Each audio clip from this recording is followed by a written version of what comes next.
Olá, neste vídeo eu quero apresentar a você uma simples dica, porém uma dica que certamente será eficaz para a sua vida espiritual. Simples porque muitas vezes nós não compreendemos como funciona o organismo espiritual, como funciona as coisas de Deus, aquelas realidades que nos remetem à vontade de Deus. E hoje, de maneira muito rápida, simples, eu quero falar sobre a questão dos vícios e das virtudes. Não explicá-los ainda de maneira teológica ou algo nesse sentido, mas uma simples dica que pode ajudar a você a compreender um pouquinho mais, a crescer na sua vida espiritual e a deixar algumas realidades para trás. É isso mesmo. Quando nós falamos de vícios e de virtudes, a primeira coisa que eu gostaria que fixasse na sua mente e no seu coração: todo vício e toda virtude, eles fazem parte de uma família, como uma constelação. Toda vez que nós praticamos um ato virtuoso, aquele ato virtuoso que tem um determinado nome, ele vem como que entrelaçado de outras virtudes, de outros bens, de outras realidades que farão bem à nossa alma, ao nosso caminho espiritual, assim como também os vícios. Os vícios, eles pertencem a uma família e estão entrelaçados um sobre o outro. Por isso, quando nós nos enveredamos no caminho do vício, no caminho do erro, no caminho do pecado, nós vamos percebendo que a nossa degradação, ela vai sendo continuamente crescida, vai crescendo. É um salto. Nós começamos talvez com coisas pequenas e depois, quando nós vemos, nós estamos cometendo grandes atos de pecado. Para ficar mais simples, eu gostaria de fazer uma comparação. Você já viu aquelas redes de pesca, né? Aquelas redes de pescas que elas são entrelaçadas com laços. O que acontece com aquela rede de pesca se você começa a puxar um daqueles laços? Todos os outros laços ou todos aqueles outros nós, toda aquela parte da rede que está embaixo, ela começa a subir para você também, ainda que você puxe um só. Todo o restante daquela rede, ele também é movimentado na sua direção. Assim também é quando nós cometemos atos virtuosos ou atos viciosos. Nós puxamos a uma família e com isso vem as suas filhas e os seus filhos, os filhos dos vícios e as filhas das virtudes. Todos eles acompanham outros vícios e outras virtudes. Com isso, eu quero chamar a sua atenção para uma coisa. De repente você se enxerga hoje vivendo determinadas situações de erros, de pecados na qual você não consegue se desvincular. E talvez você não tenha forças suficientes para vencer determinado vício. Contrário, aplicando assim a questão da virtude. Mas Danilo, eu não tenho. Eu não consigo vencer este vício. Eu não consigo vencer este pecado. Então nós vamos fazer aquilo que, pela lógica desta constelação, desta família de vícios e virtudes, nós podemos fazer. Nós vamos concentrar as nossas forças num ato de virtude.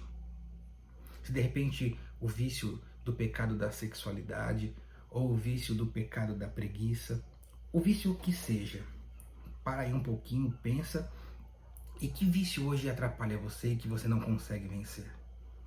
Que realidade você está vivendo na sua vida que tem sido difícil você progredir? Talvez a virtude oposta a este vício da sexualidade, por exemplo, a castidade, a continência, você hoje não consiga, por algum motivo, vencê-la diretamente, vencer este vício diretamente com a virtude oposta. Porém, você vai fazer o seguinte: você vai se concentrar numa atitude virtuosa. Atitude virtuosa é aquela disposição constante de fazer o bem. A virtude é aquele movimento que ilumina a nossa inteligência, move a nossa vontade para que nós possamos combater as nossas paixões. A virtude constantemente a este movimento para o bem do nosso interior, da nossa mente, da nossa inteligência e da nossa vontade. Escolha uma virtude a ser praticada. Talvez uma virtude que seja um pouco mais fácil para você. Porém, comece a praticá-la de maneira constante, todos os dias, fiéis. Mas Danilo, a virtude que eu estou praticando agora, ela não é a virtude diretamente oposta ao vício que eu estou vivendo. Neste momento, agora, não importa. Sabendo que toda virtude ela pertence a uma família e ela arrasta outras virtudes, aplique esta virtude na sua vida hoje. Porque ela vai puxando como uma rede as outras virtudes. E você vai ganhando força sobre outras realidades do bem, sobre outras vontades, vencendo algumas paixões.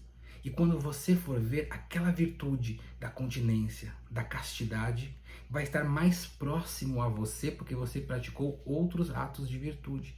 E aí você pode chegar mais próximo à virtude contrária ao vício que você está vivendo. E daí você pode vencer este vício. Assim também, você pode, se possível, aplicar a virtude diretamente oposta ao vício que você esteja vivendo. Você identifica lá um vício que você esteja vivendo e você aplique a virtude contrária e aos poucos você pode ir vencendo este vício ou ganhando força sobre a virtude. E você às vezes perde muito tempo, nós perdemos às vezes muito tempo concentrados no vício, concentrados no pecado, em eliminá-lo, em tirá-lo, quando muitas vezes será necessário nós nos dedicarmos à virtude contrária àquele vício. Então faça isso, é uma dica que eu dou a você. Todos nós trazemos tendências viciosas, mas também todos nós temos esta capacidade de viver uma vida virtuosa. Por exemplo, para iluminar essa situação, eu peguei aqui o vício da mortificação voluntária, para que você entenda como isso é um arrastar-se de uma coisa a outra. Vamos supor que eu e você, nós não queremos nos mortificar. Nós fugimos da mortificação voluntária. O que acontece quando nós fugimos da mortificação voluntária? Nós não queremos mortificar a nossa carne, nós não queremos mortificar o nosso corpo. Logo, nós seremos invadidos pela sensualidade. Logo nós seremos invadidos provavelmente pelo pecado da gula. E invadidos pela sensualidade, pelo poder da gula, nós teremos o nosso corpo, nós veremos a reação do nosso corpo, do nosso ser, um pouco mais laxa, um pouco mais preguiçoso. Já estamos entrelaçando aquilo que começou como uma falta de mortificação pela nossa vontade, já se tornou um laxismo, já se tornou um tipo de desregramento na nossa sensualidade, já se tornou um desregramento nas nossas paixões, e aí veio a gula, aí veio a preguiça, aí vem a tibieza, e com a tibieza vem o esfriamento espiritual, e com o esfriamento espiritual nós paramos de rezar. E quando nós paramos de rezar, o que acontece? Outros pecados começam a tomar conta da nossa vida. Nós começamos a pecar mais facilmente porque nós deixamos a vida de oração, esfriamos espiritualmente e nós ganhamos então outros pecados que pertencem a outras famílias que vão nos arrastando para outros vícios. E para combater esta mortificação, esta falta, na verdade, de mortificação voluntária, precisamos agora aplicar a virtude da mortificação voluntária.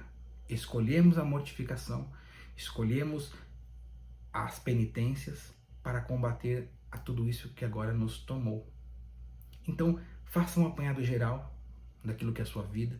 Se você consegue aplicar a virtude oposta ao vício, faça assim, como na mortificação. Você vai ver que se tudo isso, a sensualidade, a preguiça, a gula, o esfriamento espiritual tomou, de alguma forma, conta de você, ou você está vivendo isso, comece a aplicar pequenas mortificações, pequenos atos na qual você pode entregar ao Senhor como oferta, como sacrifício, e você vai ver que nesses pequenos atos ainda que pequenos para você, mas constantes, essa rede vai sendo puxada. E outras virtudes vão se aproximando e você vai ganhando mais força e mais robustez espiritual. Faça isso e depois me conte os resultados.